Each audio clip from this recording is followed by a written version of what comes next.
Hello everyone, आप सभी का एक बार फिर से स्वागत है हमारे यूट्यूब चैनल शंकर नाथ एजुकेशन पॉइंट पर। दोस्तों, एक बार फिर से लेकर आया हूँ करंट अफेयर की क्लास। वो करंट अफेयर की इम्पोर्टेंट क्लास दोस्तों जो हाल ही में आरआरबी के जो एग्ज़ाम चल रहे हैं फर्स्ट फेज़ के, और जल्दी ही 26 दोस्तों अगस्त से 7 सितंबर तक सेकंड फेज़ के भी एग्ज़ाम शुरू होने वाले हैं। उनमें दोस्तों भर भर के करंट अफेयर के क्वेश्चन आ रहे हैं। जो हमारी वीडियो से ही ज़्यादातर क्वेश्चन आए हैं, जो मैंने पहले कराए हैं दोस्तों, आप सॉल्यूशन में भी देख रहे होंगे। जो क्वेश्चंस बताए थे ज़्यादातर वही आ रहे हैं। यदि आप चैनल पर पहली बार आए हैं तो दोस्तों चैनल को सब्सक्राइब कर लीजिएगा, बेल आइकन दबाइएगा और वीडियो को ज़्यादा से ज़्यादा शेयर कर दीजिएगा। चलिए दोस्तों शुरू करते हैं। 170 क्वेश्चन तक हम कर चुके हैं। आज 171 क्वेश्चन से शुरू करते हैं। एक महीने में 92.6 करोड़ से अधिक यूपीआई लेन देन की उपलब्धि हासिल करने वाला देश का पहला बैंक कौन सा बन गया है? तो ये बन गया आपका Paytm payments bank limited, PPBL. PPBL की फुल फॉर्म भी यहाँ पर पूछी जा सकती है, आप याद रखिएगा, Paytm payments bank limited. Paytm payments bank limited आपका राइट आंसर रहेगा। Paytm payments bank limited PPBL ने दावा किया कि वह एक महीने में 92.6 करोड़ से अधिक यूपीआई लेन देन की उपलब्धि हासिल करने वाला देश का पहला बैंक बन गया है। वहीं यूपीआई के जरिए 66.49 करोड़ लेन देन के साथ एसबीआई बैंक दूसरा सबसे बड़ा बैंक बनकर उभरा है। पेटीएम पेमेंट्स बैंक के बारे में जानते हैं। इसकी स्थापना हुई थी 2015 में। इसके संस्थापक थे विजय शेखर शर्मा और इसका हेडक्वार्टर यानी कि जो इसका मुख्यालय है पेटीएम पेमेंट्स बैंक का, ये रहेगा नोएडा उत्तर प्रदेश के अंदर। सीईओ इसके हैं भाई सतीश कुमार गुप्ता। Parent 197 communication. उसके बाद अगले क्वेश्चन पर चलते हैं भाई। लोसांग या नामसूंग महोत्सव। दोस्तों महोत्सव और डांस वगैरह से आरआरबी में क्वेश्चन हर शिफ्ट में आ रहे हैं, जैसा कि आप सॉल्यूशन में हर रोज़ देखते हो और मैं बताता भी हूँ बार बार कि जो महोत्सव और आपके डांस फॉर्म हैं उनसे क्वेश्चन बार बार पूछे जा रहे हैं। तो लोसांग नामसूंग महोत्सव किस राज्य में मनाया जाता है? ये नाम से ही पता चल रहा है दोस्तों लोसांग, तो ये सिक्किम में मनाया जाता है भाई, सिक्किम में मनाया गया। तिब्बती लूनर कैलेंडर के अनुसार साल के 10वें महीने के 18वें दिन लासोंग उत्सव मनाया जाता है। यह उत्सव मुख्य रूप से 4 दिनों तक जारी रहता है वही सिक्किम के अंदर। ऐसा किस लिए? क्योंकि जब किसान अपनी फसलों की कटाई करते हैं उनका जश्न वे मनाते हैं। उसके बाद अगला क्वेश्चन है, पूर्वोत्तर राज्यों की संस्कृति को बढ़ावा देने के लिए नई दिल्ली में नॉर्थ ईस्ट ऑन व्हील्स अभियान, north east on wheels mission किसने शुरू किया है? मीनाक्षी लेखी ने। और नॉर्थ ईस्ट में जितने भी राज्य हैं भाई उनको बोलते हैं 7 सिस्टर, पूर्व की 7 बहनें उनको हम बोलते हैं। तो देखिए संस्कृति राज्य मंत्री मीनाक्षी लेखी, तो जो राज्य संस्कृति मंत्री दोस्तों वे है मीनाक्षी लेखी। पूर्वोत्तर राज्य की संस्कृति को बढ़ावा देने के लिए नई दिल्ली में नॉर्थ ईस्ट ऑन व्हील्स अभियान जो है ना शुरू किया है। यह कार्यक्रम नॉर्थ ईस्ट में टूरिज्म को बढ़ावा देने के लिए शुरू किया गया है। उसके बाद अगला क्वेश्चन है भाई, 174 ऊँटों के लिए दुनिया का पहला होटल किस देश में बनाया गया है? तो 174वां क्वेश्चन है ये, ऊँटों के लिए दुनिया का पहला होटल किस देश में बनाया गया है? तो ये बनाया गया है सऊदी अरब के अंदर। जो ऊँटों के लिए होटल बनाया गया है भाई, तो सऊदी अरब में ऊँटों की देखभाल के लिए 120 कमरे दोस्तों 120 कमरों वाला होटल स्थापित किया गया है सऊदी अरब के अंदर। सऊदी अरब से और पॉइंट जान लेते हैं दोस्तों। सऊदी अरब एशिया महाद्वीप में स्थित है। सऊदी अरब की राजधानी है रियाद। सऊदी अरब की राजधानी आपकी रहेगी रियाद। सऊदी अरब की करेंसी रहेगी आपकी भी सऊदी रियाल। सऊदी अरब के प्रधानमंत्री हैं Shah Salman. NEOM city project किस देश ने शुरू किया है? तो सऊदी अरब। सऊदी अरब की संसद का नाम है मजलिस अल शूरा। पूरा नाम ध्यान रखिएगा, मजलिस अल शूरा। वैसे मजलिस से भी आपका काम चल जाएगा। उसके बाद सऊदी अरब की सबसे लंबी नदी कौन सी है? तो यह भी वादी अल रुमा। सऊदी अरब की सबसे लंबी नदी है वादी अल रुमा। 175वां क्वेश्चन आ गया है दोस्तों। 14 जनवरी 2020 को कमाल खान का निधन हो गया। इनका संबंध किस क्षेत्र से था? तो कमाल खान थे दोस्तों मशहूर पत्रकार। आप ध्यान रख सकते हैं, मशहूर पत्रकार कमाल खान का निधन हो गया है। तो मशहूर पत्रकार कौन थे जिन्होंने कमाल किया? कमाल खान। एनडीटीवी के मशहूर पत्रकार कमाल खान का दिल का दौरा पड़ने से निधन हो गया है। हार्ट अटैक से दोस्तों निधन हो गया। और आज भी एक दुखद भरी खबर है दोस्तों, भाजपा नेत्री सोनाली फोगाट का भी दिल का दौरा हार्ट अटैक के कारण आज सुबह सुबह मृत्यु हो गई दोस्तों 10-11 बजे के राउंड। तो उनको भी सच्ची श्रद्धांजलि हमारी तरफ से, हमारे चैनल की तरफ से, हमारे जो ना दोस्तों जितने भी सब्सक्राइबर हैं उनकी तरफ से। चलिए 176वां क्वेश्चन करते हैं भी। 20वें ढाका इंटरनेशनल फिल्म फेस्टिवल का आयोजन कौन सी संस्था कर रही है? तो जो 20वें ढाका फिल्म फेस्टिवल आयोजन सबसे पहले ये आपको दोस्तों पता होना चाहिए कहाँ होंगे, बांग्लादेश की राजधानी ढाका में। तो ये कर रही है भी आपकी रेनबो फिल्म सोसाइटी, इनका जो ना आयोजन कर रही है। 20वां ढाका अंतर्राष्ट्रीय फिल्म महोत्सव बांग्लादेश के ढाका में शुरू हो रहा है। इस महोत्सव में 70 देशों की 225 फिल्मों को 10 श्रेणियों के तहत 15 से 23 जनवरी के बीच ढाका में प्रदर्शित किया गया। फिल्म फेस्टिवल का आयोजन हाइब्रिड मोड में किया जा रहा है, जिसमें फेस्टिवल के दौरान कई फिल्में ऑनलाइन स्ट्रीम की जा रही हैं। उसके बाद आगे चलते हैं भाई। 177वां क्वेश्चन आपका अभी, मिसेज वर्ल्ड 2022 का खिताब किसने जीता भाई? तो मिसेज वर्ल्ड 2022 का खिताब जीता था साइलिन फोर्ड ने। साइलिन फोर्ड ने मिसेज वर्ल्ड 2022 का खिताब जीत लिया है। ये दोस्तों क्या है, सर्वश्रेष्ठ राष्ट्रीय पोशाक का खिताब जो साइलिन फोर्ड हैं उन्होंने जीता है 2022 मिसेज वर्ल्ड। और जो सर्वश्रेष्ठ राष्ट्रीय पोशाक का खिताब है वो मिला है मिसेज इंडिया 2021 की विनर भारत की नवदीप कौर। मिसेज इंडिया 2021 की विनर रही थी भारत की नवदीप कौर, इन्हें मिला रहा सर्वश्रेष्ठ राष्ट्रीय पोशाक का खिताब। मिसेज वर्ल्ड 2022 में सर्वश्रेष्ठ राष्ट्रीय पोशाक का खिताब अपने नाम किया है नवदीप कौर ने।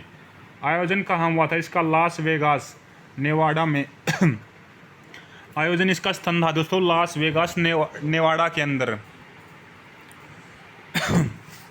अगला क्वेश्चन अभी, किस मंत्रालय ने पूर्व सैनिकों और उनके आश्रितों की पेंशन संबंधी शिकायतों को हल करने के लिए एक ऑनलाइन रक्षा पेंशन शिकायत निवारण पोर्टल की स्थापना की है? तो यह की है भी रक्षा मंत्रालय ने, क्योंकि देखिए पूर्व सैनिक और उनके आश्रितों की पेंशन संबंधी शिकायतों को हल करने के लिए जो ये ऑनलाइन पोर्टल चलाया है ये दोस्तों रक्षा मंत्रालय ने चलाया है, उन सब की शिकायतों वगैरह को हल करने के लिए। रक्षा मंत्रालय पूर्व सैनिकों और उनके आश्रितों, तो सैनिक सभी आप सभी जानते हैं जितनी भी डिफेंस हैं दोस्तों, जो भी चाहे आर्मी हो आपकी, CRPF CIS सब जो भी डिफेंस रिलेटेड है वो सभी आपकी डिफेंस मिनिस्ट्री के अंतर्गत आती हैं। तो रक्षा मंत्रालय पूर्व सैनिकों और उनके आश्रितों की पेंशन संबंधी शिकायतों को हल करने के लिए एक ऑनलाइन रक्षा पेंशन शिकायत निवारण पोर्टल की इसने स्थापना की है डिफेंस मिनिस्ट्री ने। इस पोर्टल पर दोस्तों यह है पोर्टल भूतपूर्व सैनिकों को सीधे भूतपूर्व सैनिक कल्याण विभाग DESW, जितने भी दोस्तों रिटायरमेंट फौजी हैं अपने एक्स सर्विसमैन हैं उनको क्या है department of ex serviceman welfare scheme के तहत इसमें यह शिकायत दर्ज कराने की अनुमति देगा, यानी कि इनकी शिकायत दोस्तों अलग से सुनी जा सकेगी।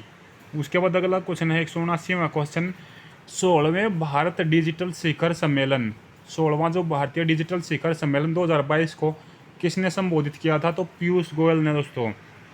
केंद्रीय वाणिज्य और उद्योग मंत्री पीयूष गोयल ने वस्तुतः 16वें भारतीय डिजिटल शिखर सम्मेलन 2022 को संबोधित किया।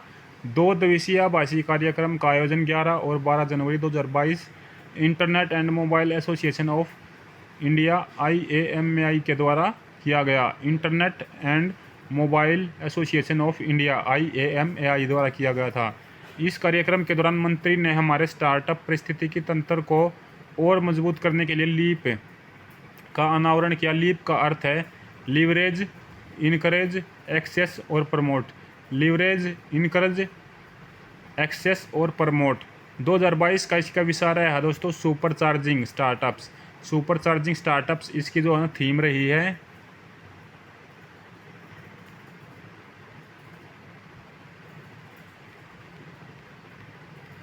उसके बाद आगे चलते हैं भाई। 180वां क्वेश्चन है, फोर्ब्स के द्वारा जारी सूची के अनुसार सर्वाधिक कमाई करने वाली महिला खिलाड़ियों की लिस्ट में भारतीय शटलर PV सिंधु किस स्थान पर रही है? तो दोस्तों ये रही है आपके भी 7वें स्थान पर, 7वें नंबर। सिंधु जो $7.2 मिलियन की कमाई के साथ भारत की सबसे ज़्यादा कमाई करने वाली महिला एथलीट है। नाओमी ओसाका जापान की ये शीर्ष पर रही है, इनकी कमाई $57.3 मिलियन की रही है। टॉप 3 के नाम है Naomi Osaka Japan, Serena Williams और विनियस विलियम्स दोनों।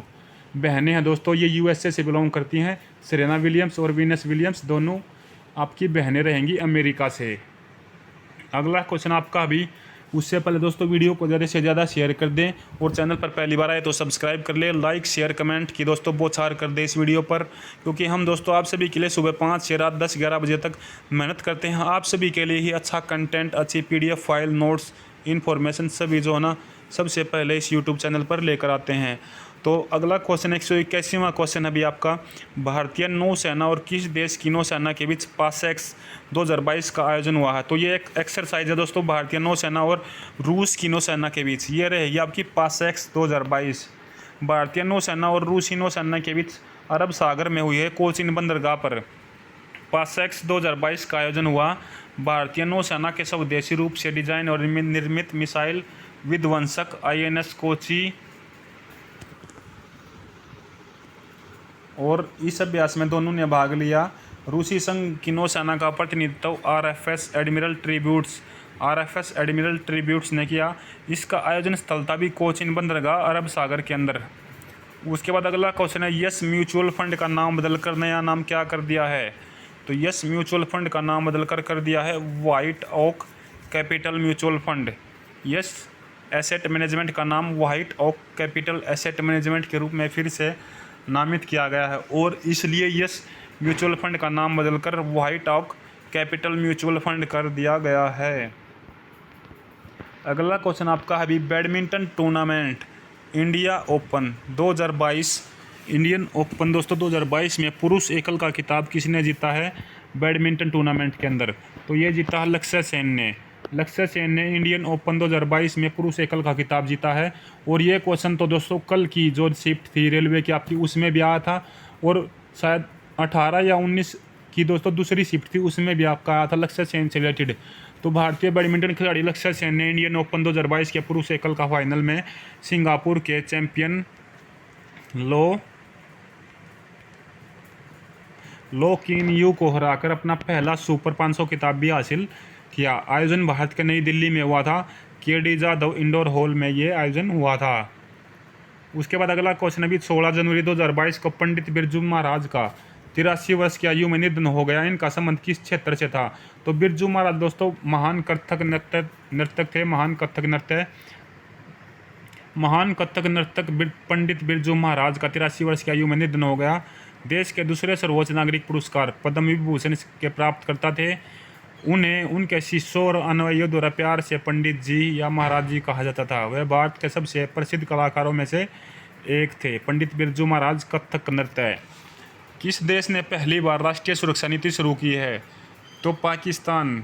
दोस्तों पाकिस्तान देश ने पहली बार राष्ट्रीय सुरक्षा नीति शुरू की है और ऐसे देश ने जो सुरक्षा पर कभी यकीन ही नहीं करता, तो पाकिस्तान ने सुरक्षा नीति शुरू की है। पाकिस्तान की इमरान खान सरकार ने देश की पहली राष्ट्रीय सुरक्षा नीति को जारी किया है। इस नीति में भारत के साथ अच्छे रिश्ते की उम्मीद जताई गई है। साथ ही कश्मीर के द्विपक्षीय संबंधों का आधार बताया है। पाकिस्तान एशिया महाद्वीप में स्थित है। पाकिस्तान की राजधानी इस्लामाबाद। पाकिस्तान की करेंसी रुपया। पाकिस्तान की स्थापना हुई थी 14 अगस्त 1947 को, यानी कि 15 अगस्त से पहले ये आज़ाद हुआ था दोस्तों, एक दिन पहले भारत से, तो 14 अगस्त 1947 को। पाकिस्तान के प्रधानमंत्री हैं इमरान खान। पाकिस्तान के राष्ट्रपति हैं आरिफ अलवी। शायद इमरान खान ने दोस्तों अभी इस्तीफा भी दे दिया हो, ये कुछ टाइम पहले का, इसलिए ध्यान रखना भी। उसके बाद आगे आपका क्वेश्चन है भाई, किस राज्य या यूटी की सरकार ने अपना पहला पॉडकास्ट किस्सा खाकी लॉन्च किया है। किस राज्य सरकार ने अपना पहला जो है ना, किस राज्य या यूनियन टेरिटरी केंद्र शासित प्रदेश की सरकार ने अपना पहला पॉडकास्ट किस्सा खाकी लॉन्च किया है। तो ये रहेगा दिल्ली की सरकार ने अपना पहला पॉडकास्ट किस्सा खाकी लॉन्च किया है। इसका मुख्य उद्देश्य अपराधों, जांच, दिल और मानवता की अनसुनी कहानियों के माध्यम से जनता के साथ संपर्क स्थापित करना है। नई दिल्ली की स्थापना किसने की थी। तो अनंगपाल ने, और अनंगपाल का संबंध था तोमर वंश का यह शासक था। बहुत बार क्वेश्चन फरीदाबाद से भी पूछा जाता है, तो फरीदाबाद जो हरियाणा का जिला, उसकी स्थापना अनंगपाल तोमर, वहाँ पर सूरजकुंड जो मेला दोस्तों जो लगता है वहाँ पर, उससे भी दोस्तों पूछा जाता है बहुत बार क्वेश्चन हरियाणा में। तो फरीदाबाद के अंदर जो ना अनंगपाल तोमर से या तोमरगंज के शासकों से क्वेश्चन पूछे जाते हैं। उसके बाद आगे चलते हैं भाई। दिल्ली का राजकीय पशु नीलगाय है और हरियाणा का राजकीय पशु भी आपका रहेगा नीलगाय या ब्लैक फ्रैंकलिन। दोस्तों दिल्ली का राजकीय पक्षी घरेलू गौरैया और हरियाणा का राजकीय पक्षी आपको कमेंट करके बताना भाई। दिल्ली का राजकीय पेड़ गुलमोहर, हरियाणा का राजकीय पेड़ रहेगा, यहाँ पर मैं कंपैरिजन करके बता रहा हूँ दोस्तों। कंपैरिजन में आपको यह भी आपको याद रहेगा, दिल्ली का राजकीय पेड़ गुलमोहर है तो हरियाणा का राजकीय वृक्ष जो है पेड़ है वो है भी पीपल।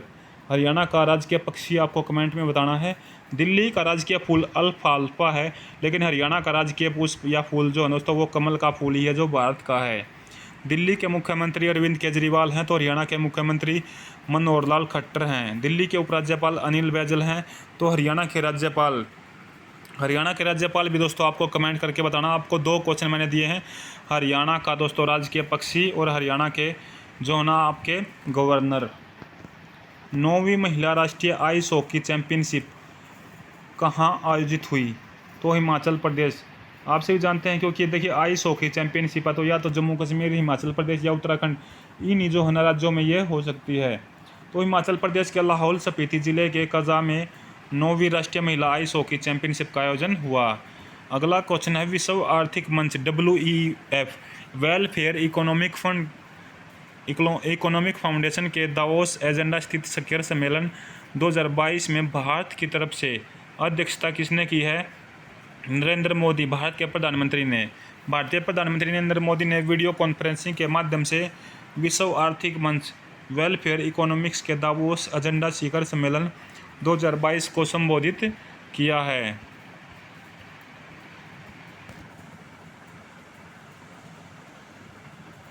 कोविड-19 महामारी के कारण दावोस एजेंडा 2022 शिखर सम्मेलन 17 जनवरी से 21 जनवरी 2022 तक डिजिटल रूप से यानी कि जो है ना दोस्तों ऑनलाइन ये मनाया गया। इस सम्मेलन का विषय था दुनिया का राज्य वेलफेयर इकोनॉमिक्स फोरम जो है ना ये दोस्तों विश्व आर्थिक मंच। इसकी स्थापना 1971 जनवरी 1971 में।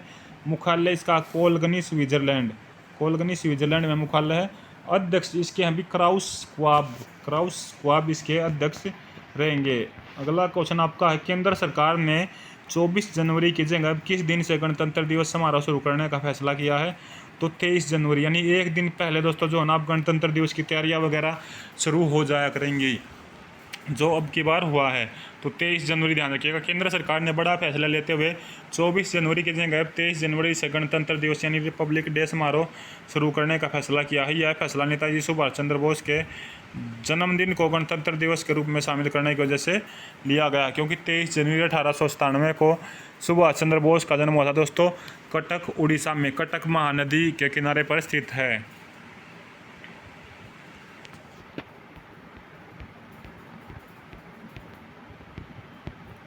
सुभाष चंद्र बोस का जन्म मैंने बताया 23 जनवरी 1897 को। आज की वीडियो का अंतिम क्वेश्चन दोस्तों, इनइक्वलिटी किल्स रिपोर्ट 2021 में को किसने जारी किया है? तो ये किया अभी ऑक्सफैम इंडिया।